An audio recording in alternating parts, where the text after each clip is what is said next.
Today we study about the next topic that is thermal resistance. तो thermal resistance के लिए हम जो फार्मूला देखे थे पीछे कि P conductivity is P conductor हम जो निकाले थे, इस P कंडक्टर को हम डिफाइन किए थे किससे, Q अपॉन T से, है ना। ये P कंडक्टर था और हमारा फार्मूला क्या था, Q upon T which is equal to K A T1 minus T2 divided by X। इसके ऊपर हम बताएंगे कि थर्मल कंडक्टिविटी क्या होती है। तो हम यहाँ पे कंडक्शन रेट जो होता है यानी Q अपॉन T, ये क्या है, amount of energy transfer per unit time through a slab of area A और थिकनेस A। जो हमारा स्लैब था इस तरीके का, इस स्लैब का area A, thickness X, area कितना था इसका A और उसकी थिकनेस कितनी थी X। अब इसके दो साइड का जो टेम्परेचर डिफरेंस हम लिए थे, एक का टेम्परेचर था T1, दूसरे का टेम्परेचर क्या था T2। तो अब फार्मूला हम तो यही निकाले थे कि Q upon T which is equal to K A T1 minus T2 divided by X। तो अब हम यहाँ पर बताए कि K जो है वो डिपेंड करता है किसके ऊपर, मटेरियल ऑफ द स्लैब, और material that is readily transfer heat energy by conduction is a good thermal conductor. अब उसकी अगर अच्छा रहेगा तो उसके के की वैल्यू कैसी होगी, हाई रहेगी। जैसे सिल्वर की कितनी होती है 406 जूल पर सेकंड पर मीटर पर केल्विन, कॉपर की होती है 385। तो ऐसे अलग अलग सब मटेरियल की होती है। जैसे अगर हम देखेंगे कि वेस्टर्न कंट्रीज में जाते हैं तो टेम्परेचर जो है वो क्या हो जाता है, बिलो हो जाता है 0 डिग्री सी से। अब अगर किसी को आइसक्रीम है या कोई और दूसरी चीज़ लेना है, तो दूसरी चीज़ लेकर उसको घर जाना है तो उसको क्या करना पड़ेगा, उसको किसी ऐसे मटेरियल में रखें। तो उस मटेरियल को जिसमें रखते हैं उसको कहा जाता है थर्मोकोल। थर्मोकोल के अंदर रखते हैं कि जो पुअर थर्मल कंडक्टर होता है। तो हम जो बताएंगे कि कंसेप्ट ऑफ थर्मल रेजिस्टेंस यानी RT ये क्या है, तो ये सिमिलर होता है किसके, इलेक्ट्रिकल रेजिस्टेंस के। तो opposition of body to flow of heat, opposition of body to flow of heat through किससे यानी पास करेगा, opposition of the heat through a body to flow of heat through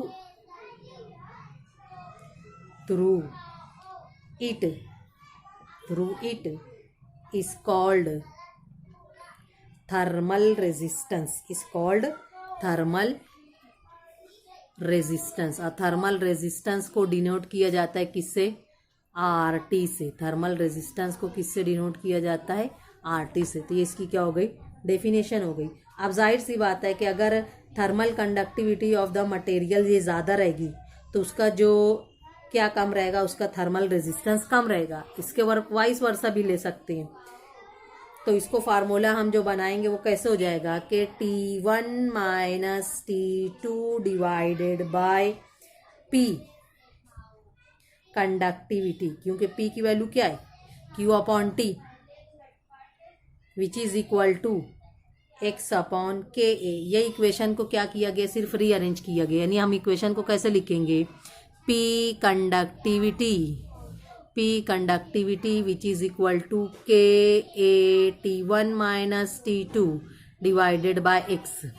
ये इक्वेशन को क्या किया गया, रीअरेंज किया गया कि P conductivity Q upon T है ना, ये P conductivity which is equal to K A T1 minus T2 upon X। तो T1 minus T2 as it is, ये क्या हो जाएगा, इधर आके डिवाइड करेगा। तो ये क्या बचा है यहाँ पे, के ए अपॉन X, इसको पलट देंगे, क्या हो जाएगा, X अपॉन के ए। तो ये क्या हो गया कि थर्मल रेजिस्टेंस और थर्मल कंडक्टिविटी एक दूसरे के कैसा होते हैं, वाइस वर्सा। अब यहाँ पर हम देखेंगे कि जैसे हमारा ओहम्स लॉ में होता है ना, V is equal to I R equal होता है किसके, V बाय आई के। R इक्वल होता है किसके, V बाय आई के। तो वैसे ही यहाँ पर भी है कि V क्या है, पोटेंशियल डिफरेंस होता है दो कंडक्टर के, I जो है वो करंट होती है। तो ऐसे ही यहाँ पे बताया गया कि T1 माइनस T2 क्या है, टेम्परेचर डिफरेंस है किसका, between the end of the conductor, यानी एक फेस का T1 दूसरे का T2। ये टेम्परेचर डिफरेंस हो गया। P conductor is the rate of flow of heat. P conductor ये क्या है? P conductor is rate of, पीछे बताया गया, rate of flow of heat, यानी क्या? Q/T। तो ये पूरी टर्म क्या बनी? T1 minus T2 divided by K conductor is also called as thermal resistance. ये जो पूरी टर्म है इसको हम नाम देंगे क्या? थर्मल रेजिस्टेंस, यानी RT which is equal to X/KA। ये फार्मूला हो गया। और इसकी SI यूनिट निकालेंगे तो SI यूनिट क्या रहेगी? इसकी यूनिट लिखेंगे हम क्या? Resistance, thermal resistance is per degree Celsius second upon K calorie, और per degree Celsius second upon joule. Per degree Celsius degree Celsius second per joule.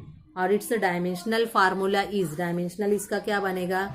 M-1 L-2 T3 K1। इसको फार्मूले से हम निकाल लेना। इसकी यूनिट कहाँ से निकालना? इसकी वैल्यू क्या रखना? Q/T, T minus T2 upon P conductivity. ये क्या है? T1 minus T2 P conductivity को भी हम रख सकते हैं क्या? T1 minus T2 upon Q/T।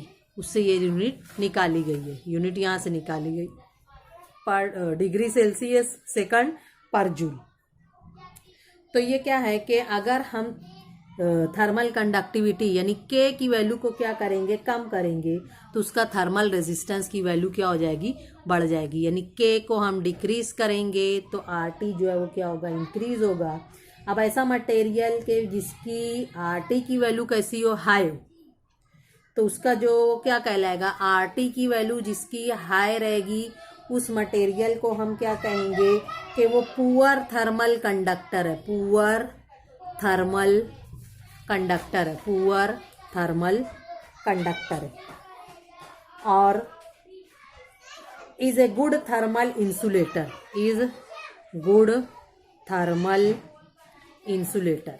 जाहिर सी बात है उसके उलट ही जाएगा, इज गुड थर्मल इंसुलेटर। और इसके अगर रिवर्स जाए, जैसे ये रेजिस्टेंस है ना, थर्मल रेजिस्टेंस है, तो इसका रेसिप्रोकल जाएंगे तो ये क्या बनेगा? रेसिप्रोकल इसका बनेगा थर्मल कंडक्टिविटी। इसका रेसिप्रोकल जो हमको मिलेगा वो क्या कहलाएगा? Thermal conductivity. तो थर्मल कंडक्टिविटी को हम कैसे बताएंगे? थर्मल कंडक्टिविटी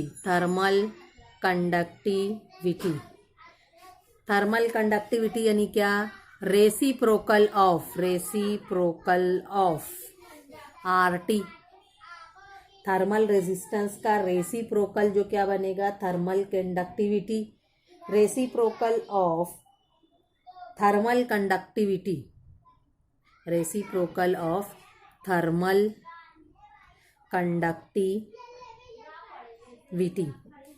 K का रेसिप्रोकल। और उसकी कैरेक्टरिस्टिक क्या रहेगी? While thermal resistance is that of the slab depend on material and thickness of the slab. जैसे हम बताते थे ना कि रेजिस्टेंस का रेसिप्रोकल क्या रहेगा? उसकी रेजिस्टिविटी यानी 1/R। सिग्मा कंडक्टेंस, रेजिस्टेंस का रेसिप्रोकल क्या होता है? Conductance 1 sigma is equal to 1/R जो निकालते थे हम। तो वैसे ही है कि अगर K का रेसिप्रोकल लेंगे तो वो क्या बनेगा? Thermal resistivity. अब अगर इसका एप्लीकेशन देखेंगे तो एप्लीकेशन क्या है? एप्लीकेशन में देखेंगे कि हमारे जो कुकिंग यूटेंसिल्स होते हैं, cooking utensils are made up of metals. लेकिन अब उसमें देखो हम क्या रहे, ब्लैक कलर का क्या लगा होता है? हैंडल लगा होता है। अब ब्लैक कलर का जो हैंडल है वो कैसा होता है? Bad conductor of heat. तो अगर जो मटेरियल हमारा गुड कंडक्टर ऑफ हीट है वो हीट को क्या करेगा? गेन करेगा। लेकिन उसका जो हैंडल है जिसको क्या है बैड कंडक्टर ऑफ हीट है, वो किसका बना होता है, या तो किसी किसी में लकड़ी का बना होता है वुड का, या किसी में बना होता है एबेनॉइट का। तो वो क्या करेगा, हीट ट्रांसफर नहीं करेगा, इसलिए हम उसकी बर्तन को, पॉट को इजीली क्या करते हैं, पकड़ लेते हैं। ऐसे ही हम दूसरी एग्जांपल क्या देखेंगे कि जो हमारा यानी वॉल होती है, construction of cold storage room, जहाँ पे यानी कोई चीज़ का स्टोर रूम बनाया जाता है, तो उसकी जो ब्रिक होती है यानी जो ईंट होती है, दीवार होती है, वो बैड कंडक्टर ऑफ हीट होती है, so that it reduce the flow of heat from the surrounding. जैसे अगर हम देखें ना, बर्फ जिसको जमाया जाता है, बर्फ को जिसमें रखते थे, ऐसे मोटी मोटी उसकी चौड़ी चौड़ी दीवार होती है, तो ये क्या है, बैड कंडक्टर ऑफ हीट है, यानी थिक वॉल यूज की जाती है, थिक वॉल के हीट जो है वो आसानी से ट्रांसफर नहीं हो सराउंडिंग में। तो still better heat insulating is obtained by using hollow brick, air being a poorer conductor. तो हॉलो ब्रिक की खोखली ईंट यूज की जाती है कि एयर रहेगी, और वो एयर जो है वो क्या है, पुअर कंडक्टर है, तो हमारी जो हीट है वो एक जगह से दूसरी जगह ट्रांसफर नहीं होगी। और थर्ड एप्लीकेशन है कि to prevent ice from melting, to prevent ice from melting, ice from melting, it is wrapped in a, it is wrapped in a gunny bag, इसको अच्छे से लपेट दिया जाता है बैग में। अब ये गुनी बैग क्या है, पुअर कंडक्टर ऑफ हीट है and reduce the heat flow from the outside to ice. जैसे हम देखते हैं ना, टाट में भी कभी कभी लपेटा जाता है इसको। Moreover the air filled in the interspaces of gunny bag being very bad conductor of heat further avoid to conduction of heat from the outside. तो आगे हम देखेंगे कि low thermal conductivity can also be disadvantages. When hot water is poured in a glass beaker, the inner surface of the glass expand on heating. Since the glass is a bad conductor of the heat, the heat from inside does not reach the outside so quickly. Hence, the outer surface does not expand, thereby causing a crack in the glass. यानी हमको क्या बताया गया कि हमारे पास अगर beaker लेते हैं, हॉट बीकर, बीकर है, ग्लास का बना हुआ है, अब उसके अंदर हॉट वाटर डालेंगे तो कभी कभी देखते हैं कि इसमें क्या हो जाता है, क्रैक आ जाता है। उसी का रीज़न है कि यानी जो हीट ट्रांसफ़र नहीं हो पाती आउटसाइड, तो वो वॉल को क्या कर देती है, क्रैक कर देती है।